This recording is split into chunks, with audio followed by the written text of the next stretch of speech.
Welcome to the next episode of the Real Stories Leadership Series for the Canadian real estate industry. I'm your host, Delafonte Atkins from Matrix360, and we are excited to collaborate today with Informa Canada to deliver a platform for leaders to share their experiences. The intent of our dialogue series is to engage with business leaders as they share their insights and wisdom with us. But before we commence, just a little bit about Matrix360. We are an advisory platform that bridges the human experience with business innovation. It is with great privilege and responsibility that we partner and advocate for people in our industry. Today, we are here at the Canadian Apartment Investment Conference in Toronto, Ontario, Canada, and we are honored to be joined by Heather Gray-Wolf, Vice President of Development at Capital Developments. Welcome, Heather. It's a pleasure to have you here today. And we're going to jump right into our conversation. Great. I'm very eager to talk to you about a few things. The first question I have for you is just share a little bit about the work that you do currently and why it's so important to you. So I work as Vice President of Development with Capital Developments. Capital Developments is one of Canada's leading development firms. We're focused mostly on residential right now, with $3.5 billion worth of projects under development or construction. That's about 6,000 units in the pipeline. Most of our projects are here in Toronto, transit-oriented development. We're also launching a rental housing, a purpose-built rental development platform, and that's actually where my passion lies. So it's in not only community building, but also housing and rental housing, and I believe rental housing plays a really important role in the Toronto market and the Canadian market today in terms of creating affordability. Not everyone can own a home, and therefore, we need to provide, as an industry, good quality homes that wide range of Canadians can afford to live in. Okay. Well, that's pretty impressive, and I know that you've done quite a bit of work in this area, specifically around affordable housing and rental housing. I know that you were involved in it's Lawrence Heights, as well as the Regent Park revitalization project, so as well as many others, of course. What has kept you specifically engaged in this type of work? Well, I really love building a community and working with the community to hear from the community through the approvals process and through a master plan process. What do you love about your neighborhood? What would you like to see in the neighborhood? And what does this neighborhood really need? So I was very privileged to work at Toronto Community Housing for many years, leading both the Lawrence Heights revitalization through the master plan process and approvals, and working really directly with the community there to hear about everything they loved about their neighborhood, but how they needed to see change. And most of that was related to the quality of housing being provided. And, a lot of the homes in the Toronto Community Housing portfolio were built 60, sometimes 70 years ago in the case of Regent Park. And so they're desperately in need of upgrading to suit today's families. So it was a great privilege to be part of those really true city building efforts. And in those projects, through those projects, we were delivering not only social housing, but also market housing. So we were building condominiums, partnered with our private sector partners, as well as market rental housing in some instances, and another type of housing called new affordable rental housing, which isn't exactly social housing, but it's delivered through a federal provincial program where rents might be set at 100% of the average.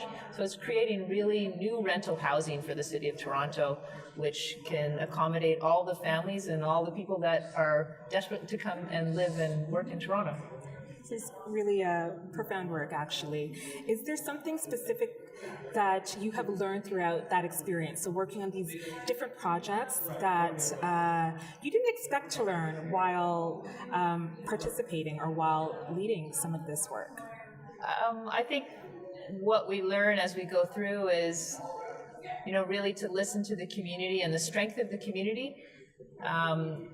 public engagement processes can be often very tense and full of conflict, but I always would work with my team to stop and listen to what people are saying, and in as much as possible, and I say this as genuinely as possible, not everyone believes you when you're a developer, but really to integrate all the feedback we were hearing as much as possible into the process going forward. And I think over time the community sees that. They see how their comments are being absorbed and reflected in the plan, and that's how you build trust between the developer or the person delivering the housing and the community. Okay. Good to know. Okay. Now I'm going to switch gears a little bit with you and we're going to go back and look at your career journey a little bit more, okay? We're going to start with mentorship, okay? Is there someone that you have looked to professionally for guidance, leadership, or advice as you progress throughout your career? And if so, what is the best piece of advice this person has given to you? I've been very lucky to have many great mentors that helped me along the way. I would say starting my career in real estate was with a small real estate consulting company called Barry Lyon Consultants. So Barry Lyon was a great mentor to me. He's well known in the condominium industry. So as the condominium industry was growing in Toronto, starting in the 80s, that's when Barry started his business. And so I was lucky through that work to be able to work with all the major developers in the city of Toronto and really learn the market from the inside out. And so Barry was always a great mentor to me, as well as Mark Conway, his partner. Interesting. Yeah. Okay. So is there something that sticks with you that Barry mentioned to you at one point in time that, okay, now you can look back and say he was right? Anything? I can't, there's so many things, I don't think I can pinpoint one That's okay. today. Yeah, you're That's probably okay. a bit off. That's okay. That's fine. Okay, so we'll flip it around now. So Sure. if you can go back and speak to your 20-year-old self, even though that was just yesterday, but Yeah, we'll talk Yeah. about your 20-year-old self here, and knowing what you know now, right? What would you tell yourself? What piece of advice, critical piece of advice, would you tell yourself? Another really difficult question. What comes to mind? I think it's more, you don't know what the future's going to hold. Okay. You sort of never do. And so the question is, I think it's just keep moving forward, work with your passions, work really hard, and I think that work will be recognized, and it'll take you where you need to be. So when you finally end up somewhere, you'll sort of see the path made sense, but there were many times when you were in the middle of it that it didn't make sense at all. So it's sort of just taking it one step at a time, working hard, working with integrity, and I believe strongly that will be recognized, and it'll take you somewhere. Okay. Good advice. I'll take that too. Yeah. Okay, so we know that this can be a challenging industry sometimes for anybody at different stages of their career. But as you've gone through your career, again looking back, or even currently, what would you say is perhaps the largest misconception about you in your career? A misconception about me? Largest misconception about you. Is there something that you've heard that people might say or you read and you're like, that's not quite true? I can set the record straight here. Is there anything that comes to mind? I would say that the industry is challenging sometimes as a woman in a leadership position.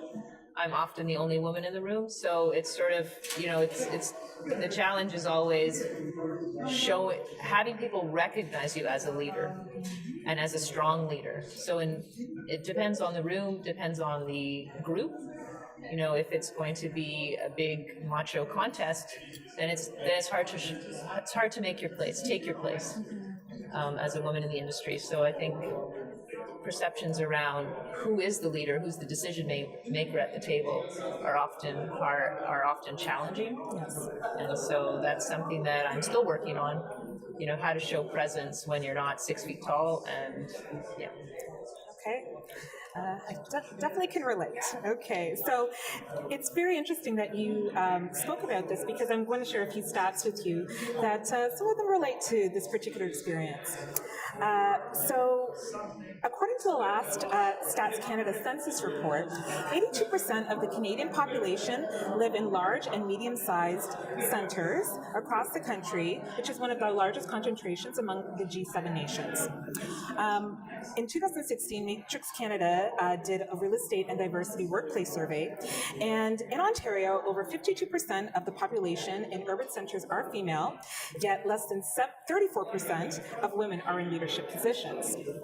In addition to this, between 35 and 54% of the working population in urban centres identify as visible minorities or visible racial or ethnic groups, yet less than 25% of them are in leadership positions. So you alluded to a little bit earlier about some of the challenges, that individuals face, not only in the workforce, but even in the industry, around some of the demographics that they kind of identify with.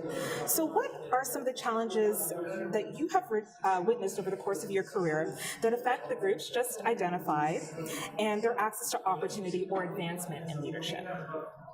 Well, I think that's the way men and women present in a meeting, whether it's a technical meeting, if it's involving finance. I think that's one of the biggest challenges. Like, how do you read the room? How do you make sure that the room is recognizing the woman's voice at the table as much as the man's, or sometimes more, right? If they're the expert at the table, but someone else is talking over them, right? So when I'm in a meeting like that, and I see a woman acting shyly or not speaking up, but I know they have the answer, I try not to put them on the spot, but to draw them into the conversation. So that's something that I'm able to do when I'm sitting at the table chairing a meeting or running a team, where I have women on the team, be able to put them forward and make sure their voices are heard. But I think that's one of the challenges out there, exactly as all the stats show. Support, absolutely. It's interesting because when I was in the public sector, working at Toronto Community Housing, there's actually a lot more women there. So when I first arrived there from the real estate industry, I thought, oh, this is where all the women are. I wondered where they were because I was always the only woman in the room. Now that I've left and come back out to the private sector, I feel it even more so than before. And it was something that I'd forgotten about, that dynamic where you're the only woman in the room, pretty much at 99% of my meetings. So, yeah. But I think it's excellent that you're leading by example and you're clearly doing what you can to support other leaders that identify with these different demographics. Okay, so when you think about the future, what excites you, right? What are you looking forward to? Is there a particular project? Is there anything that comes to mind that you are really kind of excited to start or continue? I love delivering projects. So at Capital Developments, as I mentioned, we have a pipeline of 10 different active projects, $3.5 billion, 6,000 units. And those projects are all stages of development, from the master planning stage to the approval stage to projects that are under construction. So I love being at the beginning of a project, where you're really doing the long-term vision thing, often with the community. But I love being at the end when you finally see the project built and you go by it on the city street and you see, the contribution that you've made to the cityscape, to city life. That's the part that I find the most rewarding. So for all the projects that I'm working on, I really look forward to the day when the doors are opened and people are living in the homes that we've built. So that's what keeps me going. Excellent. So just to recap, the Real Stories Leadership Series was established to showcase leaders like you and talk about some of the insights and wisdom that you have that you can share with us. So I have one final question for you, Heather.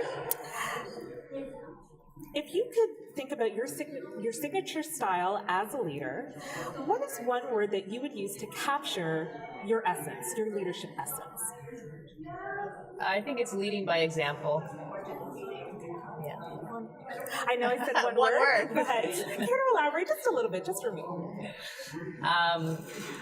Well, as I said, I feel like as a female leader, you have to think really deliberately about leadership and how to lead a team through a process, and so one of the things, so I think it's about leading by example, but it's also about communication. So having a strong goal as a team as to what you're trying to achieve as a group, and then making sure that you tie all the decision making that you're making back to that goal, and the group can see it. And so I find that once the group can see the logic behind the decisions that are being made, it sort of energizes them, and everyone wants to be a part of that success. So it's communicating that clear mission for the team, and then being able to be transparent about how you're making the decisions, and then that's how you bring the team along. Okay, yeah. Excellent. Well, thank you. We really appreciate this enlightening insight into you and participating in this conversation today. On behalf of Matrix360 and Informa Canada, we appreciate you taking the time to share your perspective. And if you would like to learn a little bit more about Matrix360 or Informa Canada, please check us out on our website. Thank you.